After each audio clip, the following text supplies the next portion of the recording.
राधा स्वामी जी। बाणी बाणी अज्ञात अनामी सतनाम सतपुरुष की। आज के सत्संग वीडियो का विषय है भक्त और ज्ञानी के अनुसार परमात्मा से मिलाप कैसे होगा। तो चलिए इसी संदर्भ में चर्चा करते हुए आज की वीडियो आरंभ करते हैं। गुरु प्यारी सत्कार योग साथ संगत जी, भक्ति का शास्त्र कहता है जहाँ अहंकार है वहाँ परमात्मा से कैसे हम मिल सकेंगे। तो भक्ति कहती है कि कर्म की बात ही व्यर्थ है। हम अपने कर्म से परमात्मा से नहीं मिलेंगे, उसकी कृपा से मिलेंगे। इस फर्क को ख्याल में ले लेना, ये बहुत बुनियादी आधारभूत फर्क है। ज्ञानी कहता है हम अपने शुभ कर्मों से मिलेंगे, वहां अस्मिता मौजूद है, अहंकार मौजूद है। भक्त कहता है हमारी क्या बिसात, हमारे लिए क्या होगा, हम तो कर करके सब खराब ही किए, हम तो कर करके ही बर्बाद हुए, कर्ता बन गए। अहंकार मजबूत हुआ। कभी अहंकार लिया बड़े पापी होने का, कभी अहंकार लिया बड़े पुण्यात्मा होने का। कभी दुर्जन बने, कभी सज्जन बने, मगर हम रहे अहंकारी ही। कभी इस कोने से उस कोने गए, उस कोने से इस कोने आए, लेकिन अहंकार सदा साथ रहा। उसने छाया की तरह पीछा किया। भक्त कहता है हम अपने बल से परमात्मा को पाएंगे, ये बात ही बेहुदी है। भक्त कहता है उसके प्रसाद से पाएंगे। गुरु नानक देव जी कहते हैं गुर प्रसाद। हमारे प्रयास से नहीं, उसके प्रयास से, उसकी अनुकंपा होगी तो। वह राम है, रहीम है, उसकी कृपा होगी तो। फर्क समझना, सारा जोर बदल गया है। ज्ञान का जोर क्या है? ज्ञान का जोर है शुद्ध बनो। भक्ति का जोर है प्यासे बनो। ज्ञान का जोर है अपने को पुण्य से भरो। भक्ति का जोर है अपने को अहंकार से खाली करो। पुण्य भी भक्त के लिए सोने की जंजीर है, पाप है लोहे की जंजीर। तुम दोनों को छोड़ दो। भक्त कहता है तुम दावा मत करो कि मेरे पास कुछ है जिससे मैं तुझे पाने का हकदार हूं। हकदार, ये बात ही गलत है। तेरी कृपा हो जाए, मैं रोऊंगा, गिड़गिड़ाऊंगा, मैं चिल्लाऊंगा। छोटा बच्चा क्या करता है? उसका हक है कुछ? अपने झूले में पड़ा है और रो रहा है और पैर तड़फड़ा रहा है। उसका कोई क्या है? कोई उसका हक है? माँ दौड़ आती है उसके रोने को सुनकर। उसका कोई दावा है? उसके पास कोई भी आधार है जिसके बल पर वह कह सके कि तुझे आना होगा? कोई दावा नहीं, सिर्फ रोता है। धीमे रोता है, नहीं सुनती माँ तो जोर से रोता है। एक ही उसका आधार है कि मैं पुकारूं, और एक ही उसका भरोसा है कि तेरे भीतर प्रेम है, तेरे भीतर करुणा है, तो मेरी पुकार के आधार पर खिंचे हुए चले आओगे, आना पड़ेगा। भक्त कहता है हमारी तो कुछ बिसात नहीं, अपने बल तो हम नहीं कहीं भी पहुंच पाएंगे। अपने बल तो हम इतने छोटे हैं कि जो हम कमा भी लेंगे वह भी छोटा होगा। जो हम करेंगे वह हमसे बड़ा तो नहीं हो सकता। तू इतना विराट है, हम तुझे कैसे पाएंगे? हम करके जो भी पाएंगे वह सांसारिक ही होगा। तो हम तो पुकारते हैं, हम तो रोते हैं, हम तो रूठेंगे। हमें तेरे रहमान होने पर भरोसा है, तेरे रहीम होने का भरोसा है। तू दयालु है, ये हमारा भरोसा है। तू कृपालु है, यह हमारा भरोसा है। अब यहाँ देखने की बात है कि ज्ञान का पथ अगर ठीक से आगे चले तो परमात्मा की ज़रूरत नहीं रह जाती, क्योंकि परमात्मा फिर एक व्यर्थ की परिकल्पना मालूम होती है। इसलिए तो जैनों ने और बौद्धों ने परमात्मा को हटा दिया। उनका तर्क भी समझने जैसा है। वह ज्ञान के तर्क की परम अवस्था है। ज्ञान का तर्क अगर उसकी अंतिम स्थिति तक खींचा जाए तो जो जैन और बौद्ध कहते हैं वही ठीक है। जैन और बौद्ध क्या कहते हैं, जरा इसे भी समझिए। जैन और बौद्ध ये कहते हैं कि अगर हम अपने शुभ कर्मों से ही मोक्ष को पाते हैं तो फिर परमात्मा की धारणा को बीच में रखने की जरूरत क्या है। शुभ कर्म पर्याप्त है। अगर परमात्मा कुछ कर ही नहीं सकता, शुभ को सुख मिलेगा, अशुभ को दुख मिलेगा, और परमात्मा बीच में कुछ कर ही नहीं सकता, ना तो वह अशुभ को सुख दे सकता और ना शुभ को दुख दे सकता, तो फिर परमात्मा की धारणा का प्रयोजन क्या है। फिर यह कर्म का नियम पर्याप्त है। इसलिए जैन और बौद्ध धर्मों में परमात्मा का स्थान कर्म के नियम ने ले लिया। उतना काफी है, यह तर्कयुक्त बात है। ज्ञान के मार्ग पर वस्तुतः परमात्मा को माने रखने की कोई खास जरूरत नहीं है, कोई प्रयोजन नहीं रह जाता। जैसा कि विज्ञान नियम को मानता है, परमात्मा को नहीं मानता।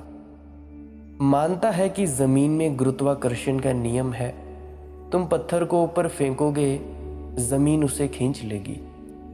ठीक ऐसे ही जो बुरा करता है वह नीचे की तरफ खींचेगा, जो भला करता है वह ऊपर की तरफ उठेगा।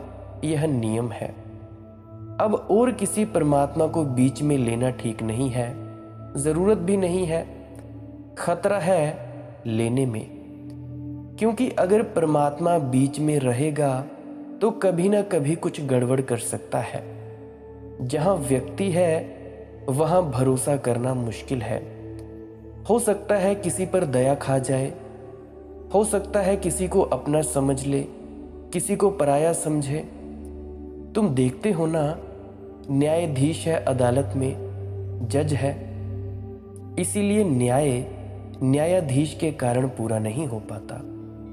न्यायाधीश की मौजूदगी न्याय में बाधा है। उसके बेटे ने चोरी कर ली तो न्यायाधीश दिखावा करता है कि न्याय कर रहा है, लेकिन भीतर तो वह जितना कम से कम सजा दे सकेगा देगा, बचा सकेगा तो बचाएगा।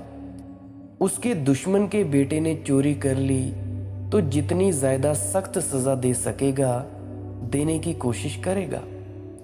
और इसमें काफी भेद हो सकता है।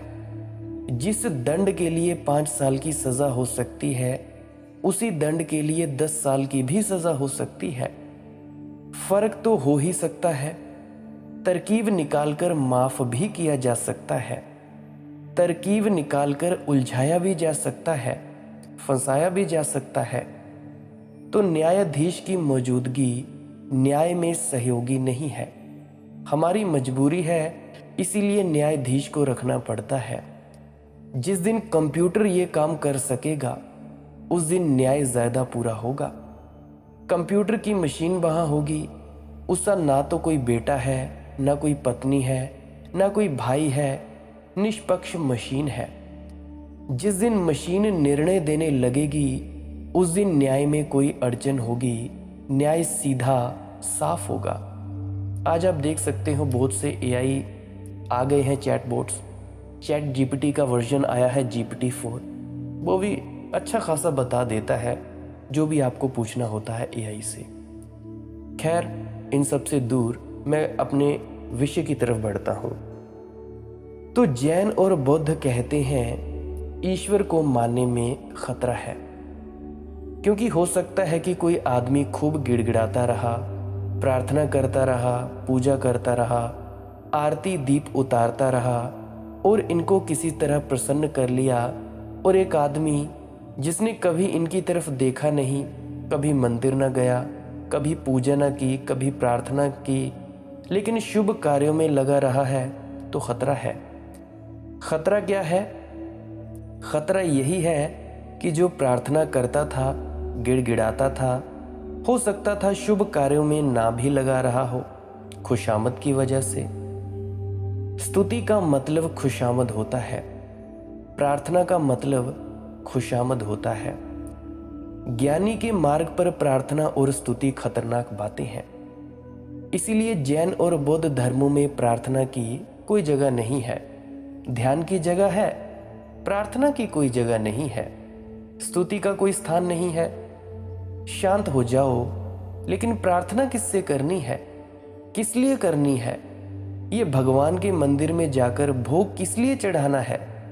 यह तो न्यायाधीश के घर फल की टोकरी भेजने जैसा है। यह तो न्यायाधीश को रिश्वत पहुंचाने जैसा है। फिर रिश्वत पहुंचाने के ढंग हजार हो सकते हैं। कोई न्यायाधीश को सीधे दे सकता है, कोई न्यायाधीश की पत्नी को दे आता है, जो आदमी ज्यादा होशियार है वह पत्नी को दे आता है। तो कोई राम को भज रहा है, कोई सीता को भज रहा है, वह जो ज्यादा होशियार है वह सीता को भज रहा है। इसलिए तुम देखते हो भजन गाने वाले राम का नाम पीछे रखते हैं। वे कहते हैं सीताराम, राधा कृष्ण। होशियार हैं, राधा को पहले रखा। राधा राजी हो गई तो कृष्ण तो राजी हो ही जाएंगे। सीता को मना लो तो राम तो पीछे चले ही आएंगे। उल्टा जरूरी नहीं कि राम की मना लो तो सीता चली आ जाएगी, और राम को मना लो और सीता ना मानी हो तो झंझट भी खड़ी कर देगी वक्त वे वक्त। तो स्तुति, प्रार्थना ध्यान के मार्ग पर, ज्ञान के मार्ग पर अर्थहीन है, बाधाएं हैं। प्रार्थना भी बाधा मालूम होती है। नियम पर्याप्त है, एक निर्व्यक्तित्व नियम काम कर रहा है, कर्म का नियम। लेकिन भक्ति के मार्ग पर परमात्मा पर्याप्त है, नियम की कोई जरूरत नहीं है। नियम का तो मतलब ही ये हुआ कि हम अपने भरोसे कर रहे हैं। शुभ किया, शुभ चाहते हैं, जितना किया उतना चाहते हैं, परंतु न्याय चाहते हैं। भक्त कहता है न्याय की अगर हम मांग करें तो हमसे क्या शुभ हुआ है? हम अनुकंपा चाहते हैं, न्याय नहीं चाहते। हम कृपा चाहते हैं, हमारा किया हुआ सब व्यर्थ है। हमारे किए हुए का कोई भी मूल्य नहीं है। इसलिए हम न्याय मांगेंगे तो भटकेंगे जन्मों जन्मों तक और कभी छुटकारा ना होगा। हम तो प्रार्थना करते हैं, तेरी अनुकंपा मांगते हैं, तेरा प्रसाद मांगते हैं। इस भेद को ख्याल में रखना तो समझ में आ जाएगा कि ज्ञान के मार्ग पर संकल्प का मूल्य है और भक्ति के मार्ग पर समर्पण का मूल्य है। ज्ञान के मार्ग पर अपने को सजाना है, संवारना है, शुद्ध करना है, चरित्र लाना है, परंतु भक्ति के मार्ग पर उसके चरणों में अपने को गिराने की कला लानी है।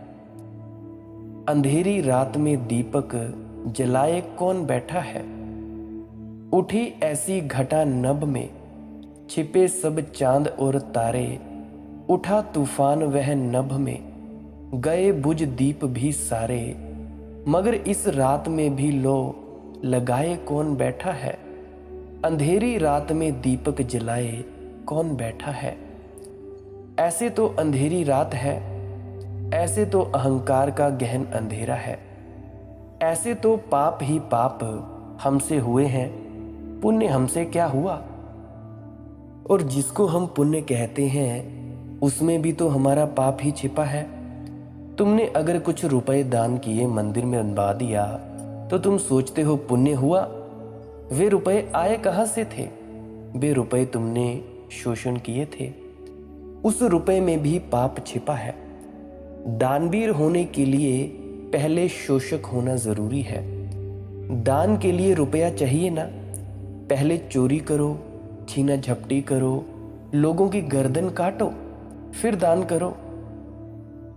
गगन में गर्भ से उठ उठ, गगन में गर्भ से घिर घिर, गरज कहती घटाएं हैं, नहीं होगा उजाला फिर, मगर चिर ज्योति में निष्ठा लगाए कौन बैठा है। अंधेरी रात में दीपक जलाए कौन बैठा है।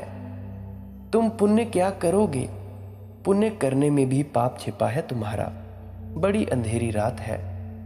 अगर हम अपने ही कृत्यों को देखें तो गहन अंधेरी रात है। इस अंधेरी रात में कोई छुटकारा नहीं मालूम होता, सिवाय इसके कि एक आस्था है कि जिसने हमें जन्माया है, जिसने हमें उपजाया है, जिसने हमें बनाया है, उसमें माँ जैसा हृदय होगा।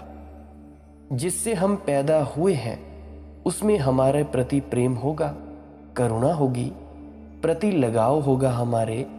ऐसी आस्था का दिया जले अंधेरी रात में तो ही कोई रास्ता है, अन्यथा कोई भी रास्ता कभी नहीं मिलेगा और ना हो सकता है। देखो, प्रलय की रात में सोचे प्रणय की बात क्या कोई, मगर पड़े प्रेम बंधन में समझ किसने नहीं खोई। किसी के पंथ में पलकें बिछाए कौन बैठा है, अंधेरी रात में दीपक जलाए कौन बैठा है।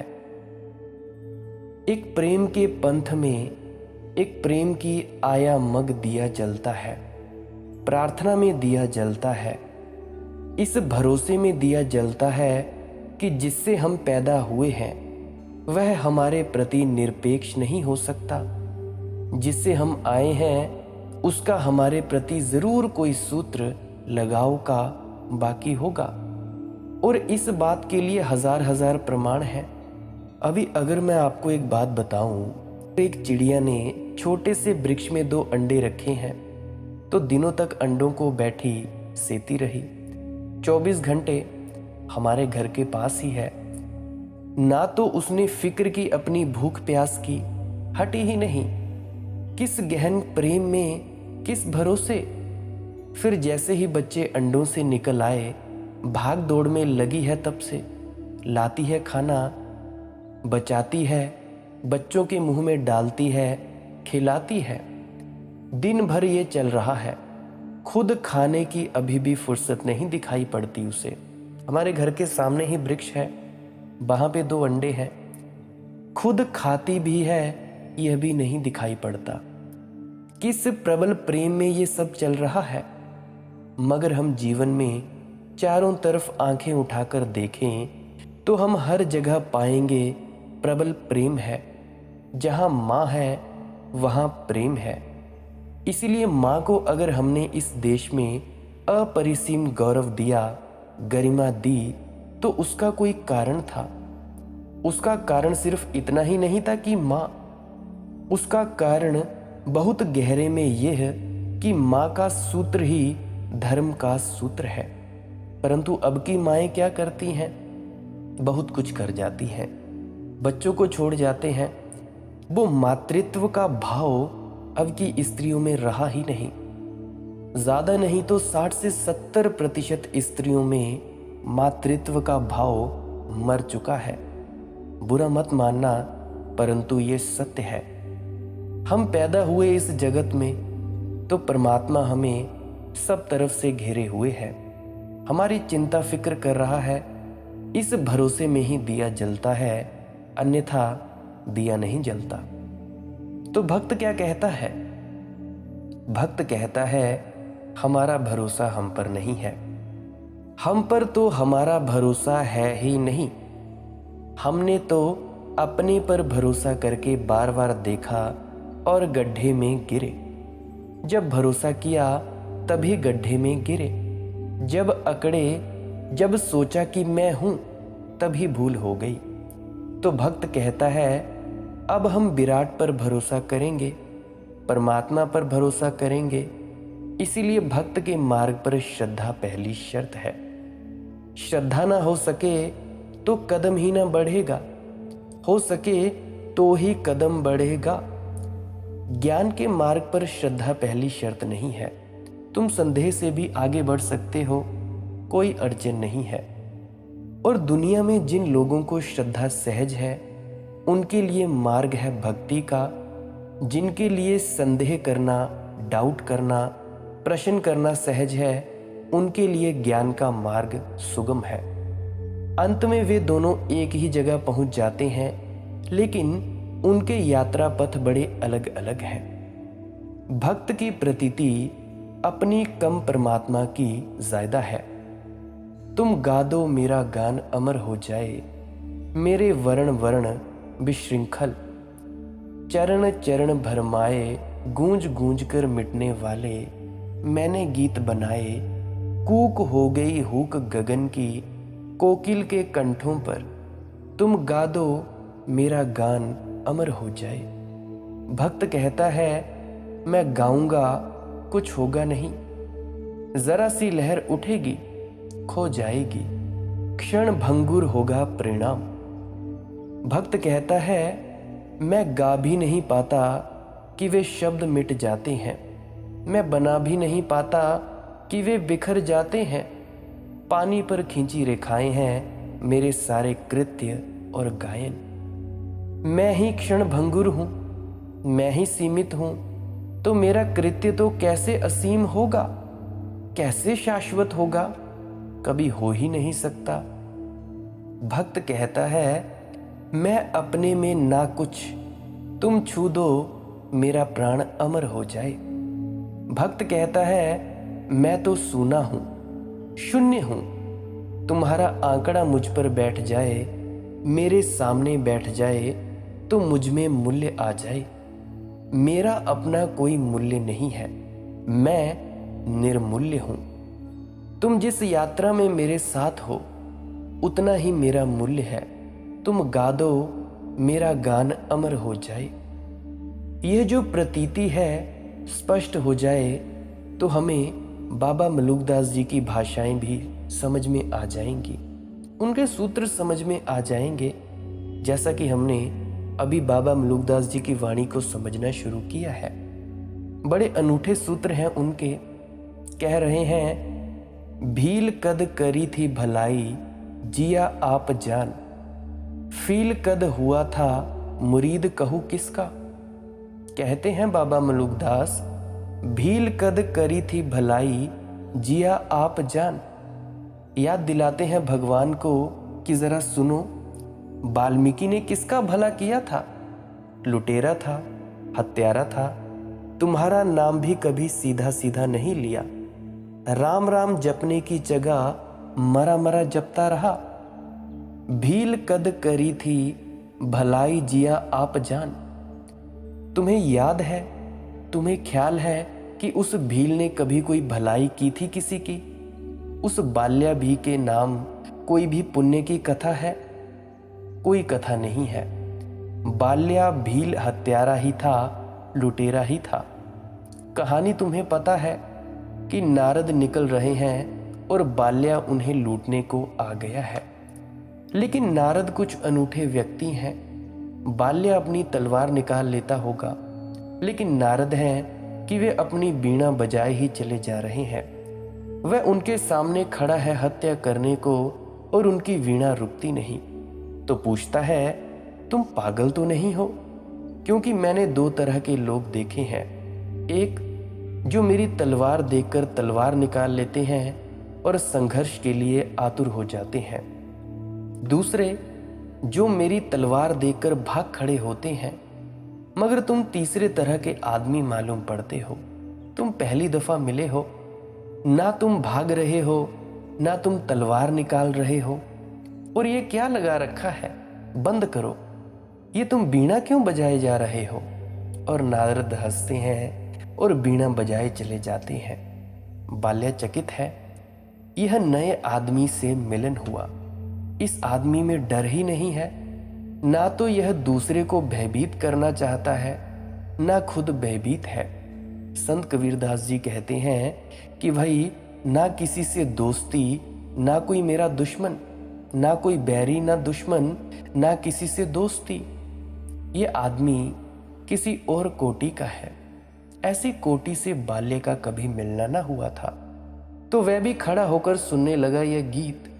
ये गीत भी मनोरम है। इस संगीत में कुछ अनूठा है, क्योंकि यह गीत राम के स्मरण का है। और जब गीत चुक गया और गान बंद हुआ, संगीत रुका, तो बाल्या ने कहा, तुम्हें पता है कि मैं हत्यारा हूं और मैं तुम्हें लूटने आया हूं। नारद ने कहा, तुम लूट लो, लेकिन एक बात का मुझे जवाब दे दो। यह मैं कई बार पूछना चाहता था कि किसी लुटेरे से मिलना हो जाए तो पूछ लूं कि तुम ये लूट खसोट कर रहे हो, किसके लिए, किस लिए? बाल्या ने कहा, यह भी कोई पूछने की बात है?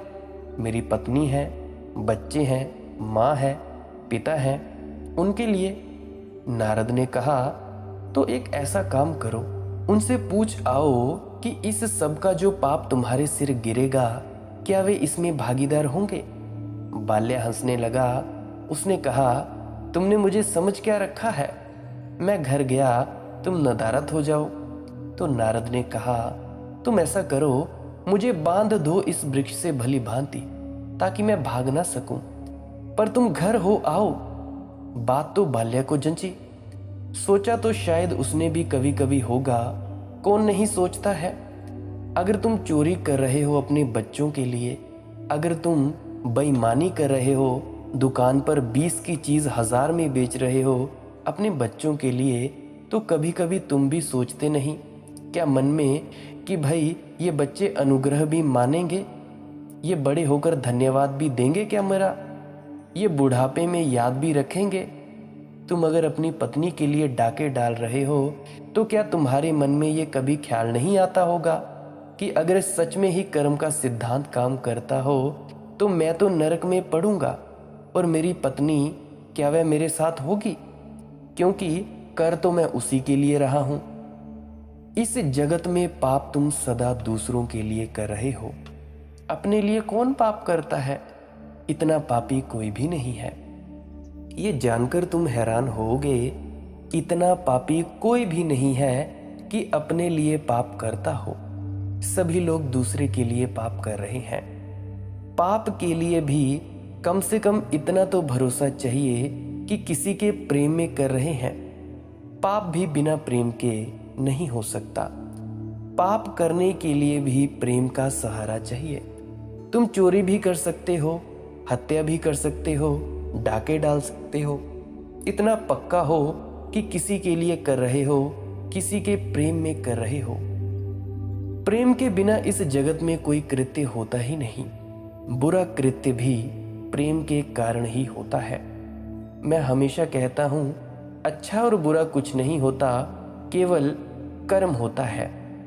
परिस्थितियों पे निर्भर करता है कौन सा बुरा, कौन सा अच्छा, और तुम्हारे नजरिए पर भी निर्भर करता है। तो बाल्या ने भी सोचा तो होगा ही, कितना ही मूड रहा हो, अज्ञानी रहा हो, लेकिन ये बात कई बार मन में तरंगित हुई होगी कि मैं इतना बस कर रहा हूं, इस सब का परिणाम मुझे ही तो भुगतना नहीं पड़ेगा। तो बात उसे जंच गई। मैं पूछने चला गया और उसी पूछने के जाल में उलझ गया। नारद का शिष्य हो गया, क्योंकि घर जाकर सब उसने पूछा तो पत्नी ने कहा कि मुझे क्या पता कि तुम क्या करते हो, ये तुम्हारा कर्तव्य है कि मेरे भरण पोषण की व्यवस्था करो। मुझे कुछ पता नहीं कि तुम क्या कर रहे हो, और तुम जो कर रहे हो वह तुम जानो। तुम अच्छे लाते बुरे लाते ये तुम जानो, इससे हमारा कुछ लेना देना भी नहीं है। हमने कभी कहा नहीं कि तुम बुरा करो।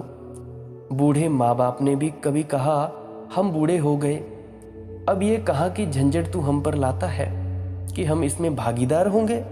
हमारे दिन कम बचे हैं, परमात्मा से हमारी मुलाकात जल्दी होगी, तेरी तो अभी बहुत देर लगेगी। हमें कुछ पता नहीं है। हमने तुझे जन्म दिया, हमने तुझे बड़ा किया, तू हमारे लिए भोजन जुटाता है तो इसमें कोई बड़ा एहसान कर रहा है? बच्चों से पूछा। बच्चों ने कहा हमें क्या पता, हम तो भोले भाले, हमने तो कभी कहा भी नहीं। बाल्या उदास लौट आया। नारद से उसने कहा कि कोई भी मेरे पाप में भागीदार नहीं है। तो नारद ने कहा फिर तू सोच ले, ये जारी रखना है। और उस क्षण एक क्रांति घट गई। और बाल्या ने फेंक दी अपनी तलवार। नारद के चरणों में गिर पड़ा और कहा, मुझे भी सिखा दो वह पाठ कि तुम जैसा गीत मुझसे भी पैदा हो सके, कि तुम जैसी शांति अभय, कि तुम जैसा आनंद मुझ में भी व्याप्त हो जाए, कि मृत्यु मेरे सामने खड़ी हो और मैं अडिग रहूं, कि मौत भी मुझे हिला ना पाए। क्या है राज इसका? नारद ने कहा, राज कुछ ज्यादा नहीं है, राम का स्मरण करना है। बाल्या अपढ़ अज्ञानी था। उसने कहा, तो क्या होगा? नारद ने कहा, बस राम राम जप, राम की याद कर, सब भूल राम को स्मरण कर। बाल्या जपने लगा, राम राम राम। अपढ़ था, अज्ञानी था, कभी राम का नाम जपा ना था।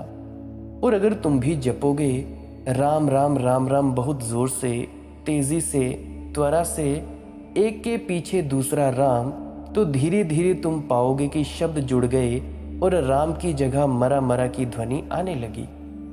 वह तो भूल ही गया धीरे धीरे कि राम शब्द है कि मरा शब्द है।